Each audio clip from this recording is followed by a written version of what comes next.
Right now, the United States government is paying more to its lenders than it spends keeping millions of retirees on health coverage. That is not an exaggeration. That is a number that happened this year, and almost nobody talked about it.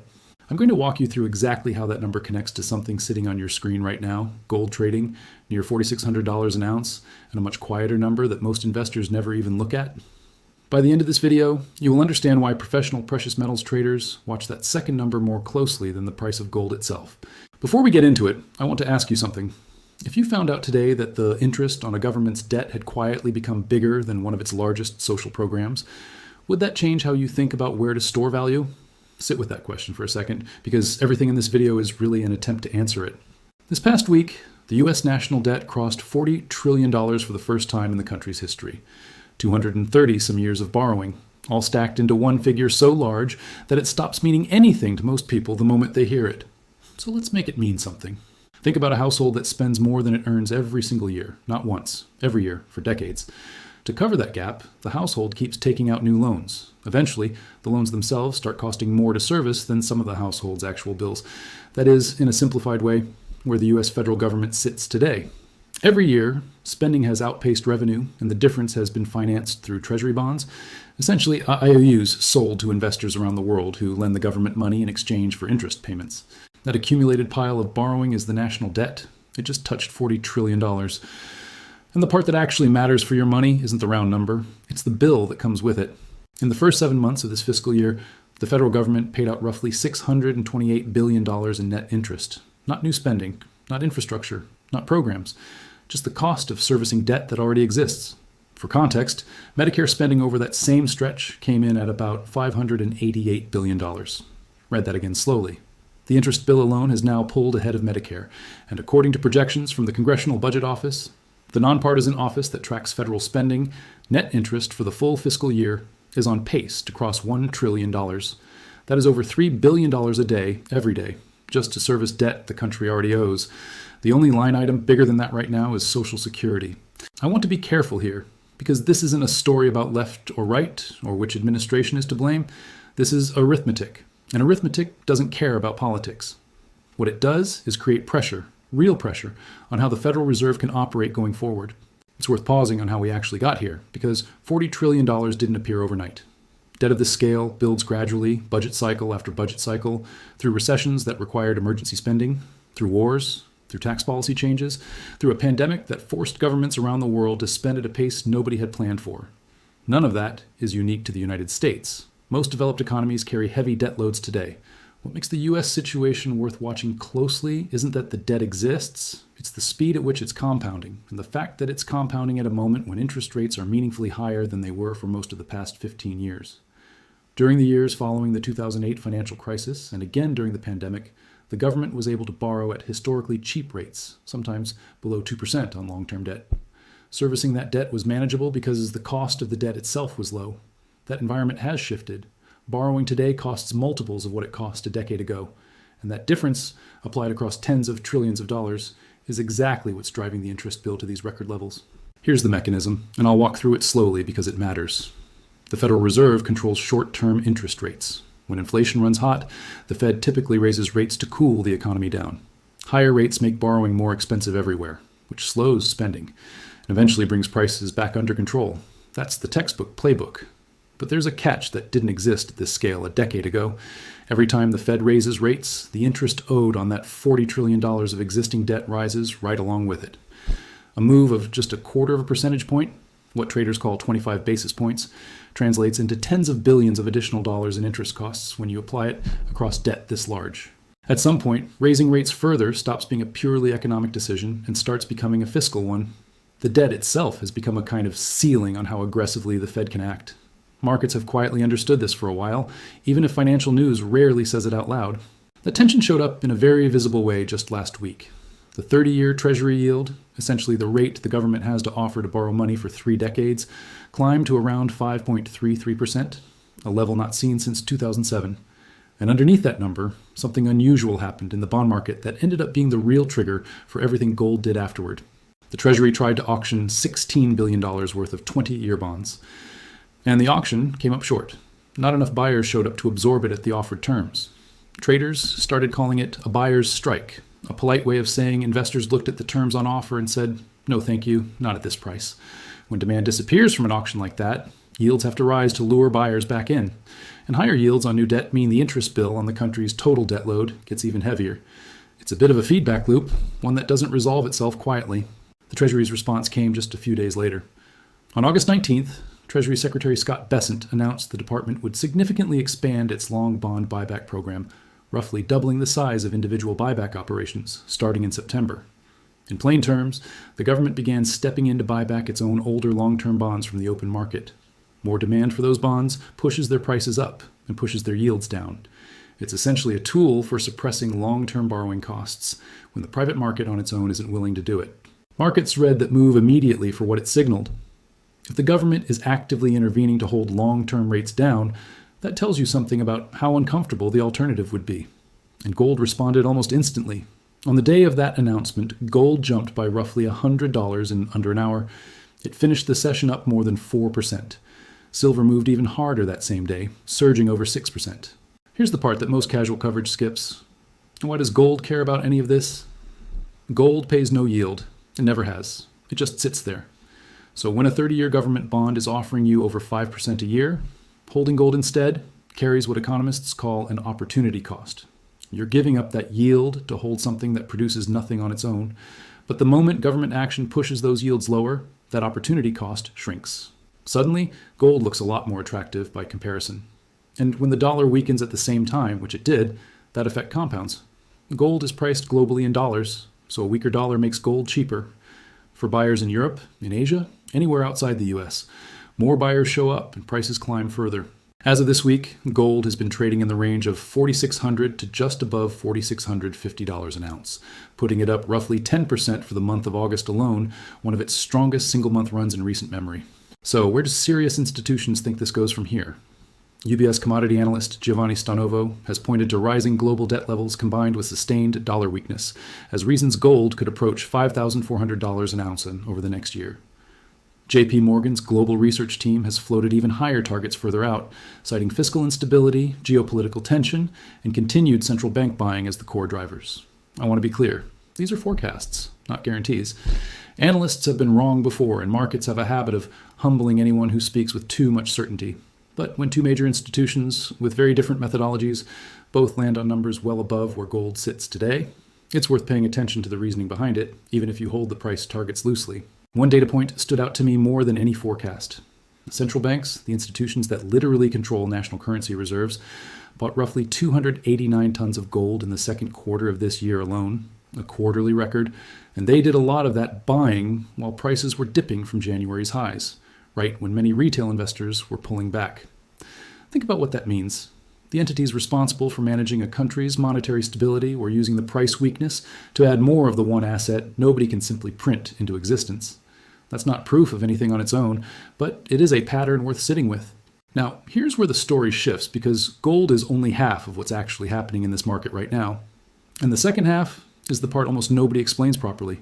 There's a number that professional precious metals investors track more closely than the price of gold itself. It's called the gold to silver ratio, and right now it sits somewhere in the mid-60s, moving down from the low 70s just a few weeks ago. The math behind it is simple. Take the price of gold, divide it by the price of silver, and the result tells you how many ounces of silver it currently takes to equal the value of 1 ounce of gold. With gold near $4,600 and silver trading around $69 to $70 an ounce, that ratio comes out to somewhere in the mid-60s.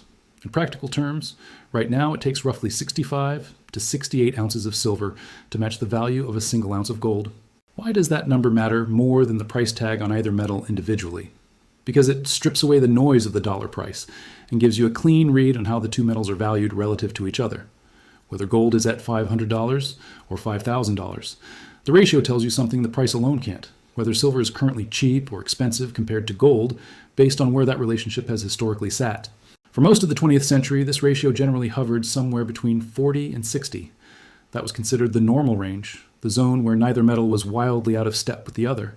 But ratios don't stay in normal ranges forever, especially during periods of crisis or rapid change. Back in March of 2020, when COVID first slammed into global markets, the ratio spiked above 120. Silver collapsed because industrial demand simply evaporated overnight as factories shut down. Gold, meanwhile, held up because in moments of fear, investors reach for gold first. It's the more liquid, more widely trusted safe haven. A ratio above 120 meant silver had become historically cheap relative to gold. You could buy over 120 ounces of silver for the price of a single ounce of gold. As the recovery took hold, that ratio compressed hard. By 2021, it had fallen back toward the mid-60s as silver caught up. And in January of this year, when both metals hit their all-time highs on the very same day, the ratio compressed all the way down near the mid-40s, a level rarely seen outside of major bull market peaks. Now here's the question nobody in mainstream coverage seems to be asking. Why does silver behave so differently from gold during these cycles? The answer comes down to something I think of as silver's dual identity. Gold is almost purely a monetary metal. It moves on fear, on inflation expectations, on currency weakness, on safe haven demand. It has functioned as money for thousands of years, and that's mostly all it does. Silver carries that same monetary role, but it also sits at the center of the modern industrial economy in a way gold simply doesn't. Every solar panel manufactured today uses silver in its photovoltaic cells, the layer that actually converts sunlight into usable electricity. Electric vehicles use significantly more silver than traditional combustion vehicles, built into their electrical systems, battery management circuits, and charging infrastructure. Silver shows up in smartphones, laptops, medical imaging equipment, satellite technology. The global shift toward renewable energy and electrification has built an industrial demand base for silver that runs completely independent of investor sentiment. Factories building solar panels don't pause production because markets got nervous for a week. It's a strange thing to sit with, actually. A metal that traded for centuries primarily as a form of money now has a huge portion of its annual demand, determined by something as specific as how many solar panels get installed on rooftops and utility fields around the world each year. That's a genuinely modern development, and it means silver's price story can't be fully explained using the same playbook investors have used to understand gold for generations. Right now, both engines are firing at the same time. The monetary side is active because the same forces lifting gold, a mounting debt burden, falling long-term yields, a softening dollar, are also driving safe haven demand into silver. The industrial side is active because renewable energy build-out and electrification haven't slowed down. That combination, both engines running together, doesn't happen often. Usually you get one driver or the other. Right now, for the first time in a while, you're seeing both. Before we go further, I want to pause here for a second, because if this kind of breakdown is helping you understand what's actually moving these markets rather than just watching numbers bounce around on a screen, that's exactly the kind of thing I try to put together every time I sit down to research one of these videos. If you find that valuable, sticking around and subscribing genuinely helps me keep making this content the way I want to make it, without chasing clickbait or oversimplifying things that deserve real explanation. Okay, let's keep going, because there's more to this story that most coverage completely misses. Silver has gained somewhere in the range of 70 to 80% over the past year, an extraordinary move by almost any asset class standard. But here's the context most headlines leave out. Silver's all-time high, set on the same day as gold's all-time high back in January, sat above $120 an ounce. At current prices in the high 60s, silver remains well below that peak, somewhere around 40% off its high. Gold, by comparison, is roughly 15 to 17% below its own record. Silver fell harder and faster after January than gold did. That's exactly what pushed the ratio back up into the 70s. In the months following the peak, silver got relatively cheaper because it corrected more violently. The ratio compressing back down toward the mid-60s now reflects silver clawing back some of that lost ground. There's one more piece of the silver story worth understanding, and it has nothing to do with sentiment at all. Silver has been running in a physical supply deficit for several consecutive years now. The world is consuming more silver than mines are producing, largely driven by solar panel manufacturing, which has been absorbing silver faster than the mining industry can keep pace with. When you have a genuine gap between what the world needs and what physically exists, that creates a different kind of pressure than a purely speculative move driven by capital flows. It's not just investors chasing a trend. There's a real shortfall in the physical market underneath all of it. So what does a ratio sitting in the mid-60s actually suggest, historically speaking? In previous precious metals bull cycles, this ratio has tended to compress most sharply during the later, more mature stages, as investor attention gradually rotates from gold into silver. Gold typically moves first. It's the larger, more liquid, more widely held market, the one institutions and central banks reach for earliest when conditions shift in favor of hard assets. Silver tends to follow with a lag, but when it does catch up, it often runs faster and further on a percentage basis, partly because it's a smaller market, partly because of that industrial demand layer sitting underneath it. Back in 2011, during the last major precious metals bull run, the ratio compressed all the way down toward the low 30s at silver's peak. Silver moved from around $18 to just under $50 an ounce in roughly 8 months during that cycle's final surge. Picture that. At the start of that stretch, it took around 80 ounces of silver to match 1 ounce of gold. By the peak, it took just over 30. That's an extraordinary amount of relative ground covered in a short window. After that peak, silver corrected harder than gold, and the ratio expanded right back out toward 80 within about 2 years. The cycle completed itself, compression followed by expansion, more or less as it has in prior runs. A ratio sitting in the mid-60s today remains well above where it compressed to at those prior cycle peaks. If this current cycle follows a similar pattern, and I want to stress that word if, because markets don't move on rails, there could be meaningful relative ground left for silver to cover against gold before approaching those historically extreme readings. One thing worth being very clear about: this ratio is not a timing tool. It doesn't tell you when something will happen. It tells you direction and relative positioning, nothing more. Investors who have used this ratio successfully over the years have generally focused on the trend, whether it's compressing or expanding, rather than treating any single reading as a signal to act immediately. So, what's the next thing that could shift both metals meaningfully? The Federal Reserve's Policy Committee meets in mid-September to decide whether to raise interest rates or hold steady. As of now, market pricing suggests the odds favor holding rates steady, though that could shift with new data between now and then. If the Fed holds, the tailwinds currently supporting both metals likely stay in place. Long-term yields remain soft. The dollar stays under pressure, and both gold and silver likely continue building on recent momentum.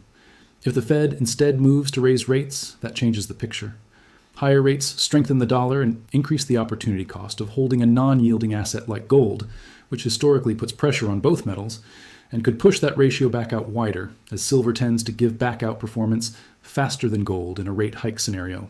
A run of recent economic data has actually shifted those odds in a dovish direction. Job growth came in negative in the most recent report, well below expectations.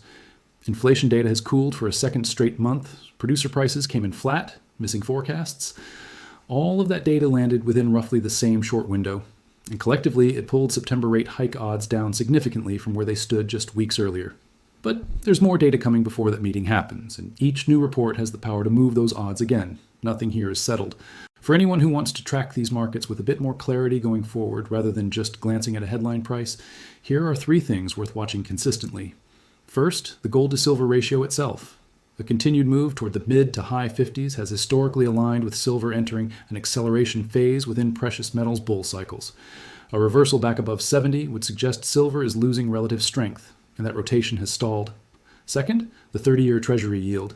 This is arguably the real pressure gauge on the entire trade right now. Falling yields tend to support both metals. Rising yields tend to work against them. The Treasury's buyback program is designed to push yields lower, but it's worth remembering that even a few $1 billion per operation is a relatively modest tool against a Treasury market measured in the tens of trillions. How the market responds to that intervention over time will tell you more than the announcement itself did.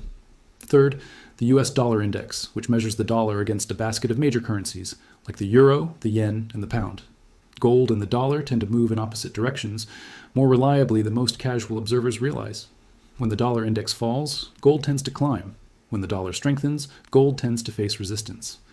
Watching all 3 of these together, the ratio, the 30-year yield, and the dollar index, gives you a far more complete picture than the gold price alone ever could. Here's what I want to leave you with. These 2 stories, a government carrying $40 trillion in debt and a gold to silver ratio compressing through the mid-60s, are not separate conversations happening at the same time by coincidence. They're 2 chapters of the same underlying story. The first chapter is about a fiscal reality that doesn't resolve itself quickly. A government paying over $3 billion a day in interest, spending more on its creditors than on some of its largest social programs, faces a real limit on how aggressively it can raise interest rates without making its own debt situation worse. Every rate hike deepens the interest burden. Every week bond auction signals investor discomfort with the terms on offer. That pressure isn't a one-week story. It's baked into the arithmetic of $40 trillion, and it has quietly become one of the more persistent tailwinds gold has had in decades. The second chapter is about what tends to happen inside a precious metals bull cycle once gold has already moved. Silver doesn't just follow along as a smaller, cheaper shadow of gold. It follows with an additional engine underneath it, monetary demand and industrial demand running at the same time, in a market that's already dealing with a genuine physical supply shortfall. That combination isn't typical. Most of the time you get one driver or the other. Right now, for a stretch at least, you're seeing both pulling in the same direction while supply struggles to keep up. None of this is destiny. A genuine resurgence in inflation could force the Fed's hand regardless of what it costs to service the debt. A hawkish shift in Fed communication before that September meeting could move rate odds sharply in the other direction. A resolution to ongoing geopolitical tensions could strip some of the safe haven premium out of both metals. Any one of those could change this picture quickly, and that's exactly why understanding what would flip the trade matters, just as much as understanding why it's set up the way it is right now. The number on the screen tomorrow will be different from the number today. It always is, but the mechanics driving it, the debt, the yields, the dollar, the industrial demand underneath silver, those have been building for months, and they don't reset just because the price moved. So here's my question for you before you go. Do you think the gold to silver ratio keeps compressing from here, following the pattern of prior cycles toward the 50s, or even lower? Or do you think it reverses and widens back out as conditions shift? There's no clean answer, and honestly, nobody knows for certain. Not me, not the analysts at these major banks, nobody. But I'd genuinely like to know where you land on it. Drop your view in the comments. I read through them, and if this kind of grounded, research-driven breakdown is useful to you, subscribing helps this channel keep doing exactly this. No hype, no noise, just the numbers and the reasoning behind them, laid out as clearly as I can manage. And remember, this is for education and discussion only, not personal financial advice. I'm sharing a way to think through the history, the market, and the ownership questions so you can make your own decisions with your own money and your own risk in